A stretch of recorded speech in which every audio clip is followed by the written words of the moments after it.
hindi eklatera at mas lalong hindi etsyosera dahil talagang super difficult ang round na ito. This is Alwin Ignacio, the diva that you love. Together with me is my kamaring Ultra Maldita, Hi, this is Alex and Brasas. you are watching the Kitty Show, ang taray na talakayan show presentation.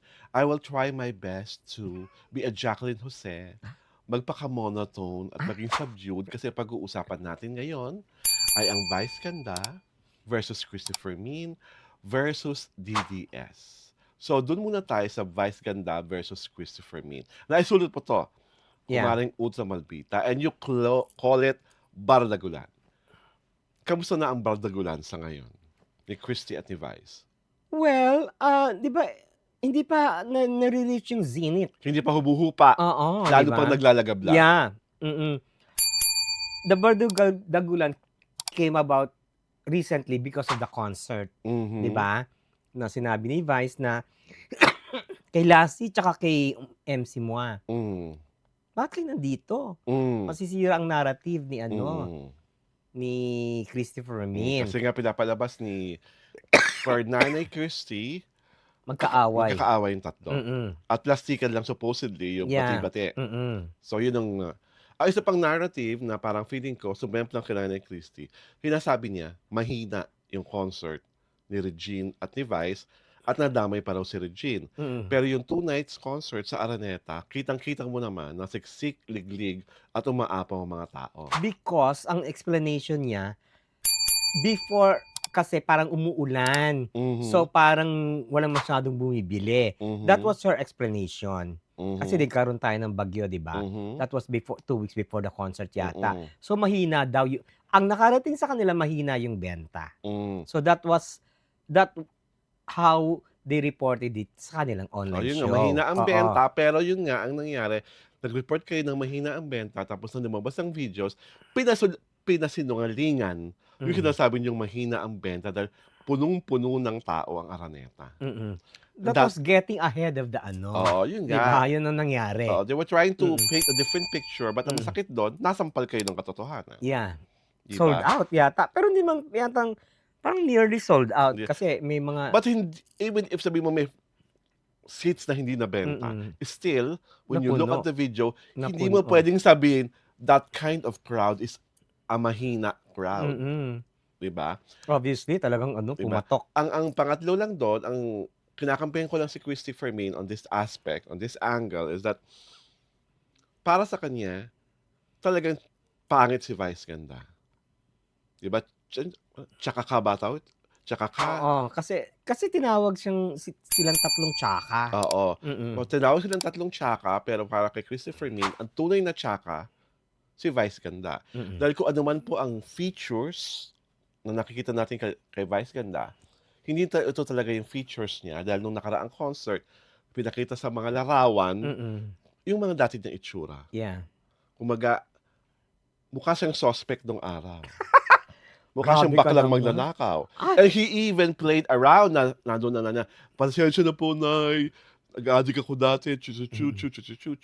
He was in his super self-deprecating mode. Kita mo naman talaga yung before and after. Yeah. So, on that note alone, dun nananalig ako. Sinabi na ni Christy na talagang itong pagmumukha ni Vice ngayon is a product of so many beauty aestheticians. Mm-mm. Pero hindi mo pwedeng i-claim na maganda ka talaga. Kaya yung before, dahil talagang hindi ka talaga pinanganak na maganda. Mm-mm. Compared to the other baklas na pinanganak talagang maganda. Mm-mm. Pilar Pilapil, for instance. Aray ko, my God! Diba? Diyos ko! Diba? Walang retoke. Ay, wala, no? Oh. My God! Walang retoke. Diyos ko, I wish. Alex Brocas styles herself. Mm. Maganda. Diba? Paano mo tatapatan yan, Vice? Oy, grabe ka naman. Hindi, what I'm trying to say, we're talking looks. Papayag ka ba na mas maganda sa'yo si Vice? Yung totoo. She will never be more beautiful than me. Yun. Aray ko, my On that God! aspect. Uncomfortable lang ako dun sa pagtawag ni Vice na demonyo yung tatlo. Hindi, si Christy lang yun. Yun nga si Christy. Demonyo si Nanay Christy. For me, that is most offensive. Mm-mm. Para sa akin to, ha. Mm-mm. I don't know with how his fans treat that term. So, yon, ikaw, what say you tong Christy Vice versus na to? Matagal-tagal pa to, no? Marami pang apoy, marami pang bala. Yeah, I think it has gone to the dogs. Di ba? Kasi What- nagsisiraan na ng personalidad eh.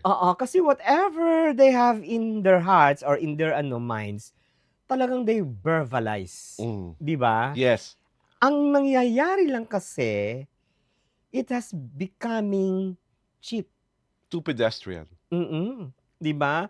It has increasingly gotten into the more personal side. Mm-mm. Di ba?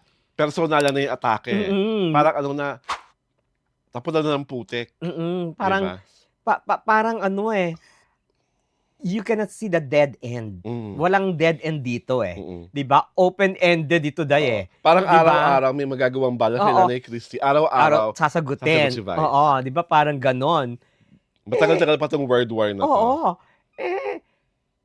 It makes the world of show business interesting kasi, di ba, parehong sikat, di ba? Parehong sikat na personalities. At parehong opinionated. Oo. Kaya lang, ang talo dito ay kung sino yung mas personal ang atake. Kung the more personal ang atake at hindi ka malabanan sa personal mong atake, you win. Di ba? Ganun lang yon. At saka, what is not clear here is paano nag-start ang lahat. Kasi ever since, Nanay Christy is overtly criticizing Vice. Kaya nga pero you don't know you don't know the motive, you don't know the reason. Kasi may establish mo, kunwari, tawag dito, magkaibigan dati, tapos nagkasiraan, yun, establish yun, di ba? Pero hindi Walang ganon. Walang ganon Well, that's only diba? Tita Christy and Vice Ganda can answer. Yung second versus si Vice, laban sa mga DDS, what say you? Yun naman it's been an increasingly imbecilic fight. Kasi Tagalogin mo naman yung imbecilic. Hindi naintindihan na DDS yan. wala akong pakialam sa kanila. Diba? I am not here to please them. Excuse me, no? Kasi bordering on the personal na talaga, nadamay pa daw yung nanay ni Vice. Dinadamay ng DDS ang nanay ni Vice. Kasi Tinitira-tira- nagsalita si Pokwang. Mm. Sinabi niya sa social media na parang nakiusap niya, huwag niyo naman idama yung nanay ni Vice kasi una-una hindi naman siya artista at saka politician. It all stemmed from the jet ski joke doon sa concert ni Vice, di ba? Ang inaano ko lang, itong DDS, bakit yung inaatake si Vice? Bakit nung ginawa niyong bakit nung ginawa nung idol na joke yung pagje-jet ski niya sa West Philippine Sea during a campaign period, bakit hindi niyo siya inatake doon? Na hindi niya ginawang totoo. Oo, kasi yung ginawa niyang statement na yon, It was all rhetoric. oo, it was not reeking of truth, di ba? Rhetoric. At saka the question was serious. Tapos magjo-joke ka, di ba? Seryoso yung usapan, seryoso yung debate. Di ba? Kasi parang ang dating, nasa kulungan na raw ang tatay nila. Parang aso na nga may sakit, tinatadyakan mo pa. Sa akin lang before you comment, deserve naman niyang tadyakan. Yun lang ang statement ko. Deserve niyang tadyakan. Kasi mas marami siyang ginawa ang kawalangyaan. Hindi lang sa akin, hindi lang sa kanya, kundi sa ating lahat. Pinamigay niya tayo.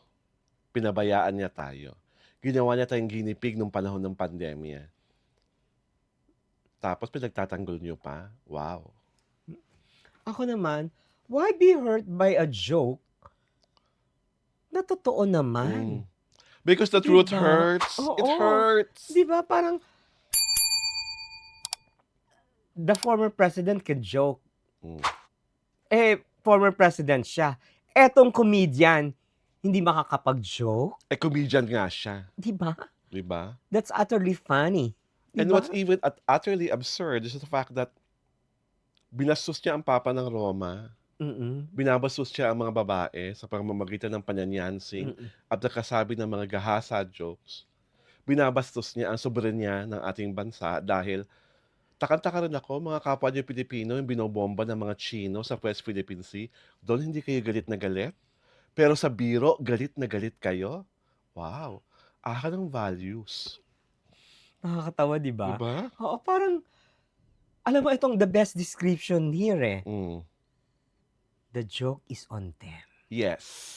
And on that note, inaanyayahan po namin kayong mag-subscribe sa aming YouTube channel sa Diaryo Tirada at siyempre pa, sundan niyo kami sa aming Facebook pahina. Ang The Kitty Show po ay pinapalabas tuwing Sabado at Linggo, 4:00 ng hapon. This is Alwin Ignacio, the diva that you love, together with Miss May Kumaring Ultra Maldita. Hi, this is Alex Brosas. 'Di ba? May sustansya, may kabuluhan at higit sa lahat, puro katotohanan, kabutihan at kagandahan ang pinag-uusapan sa The TT Show, ang taray na talakayan showbiz edition.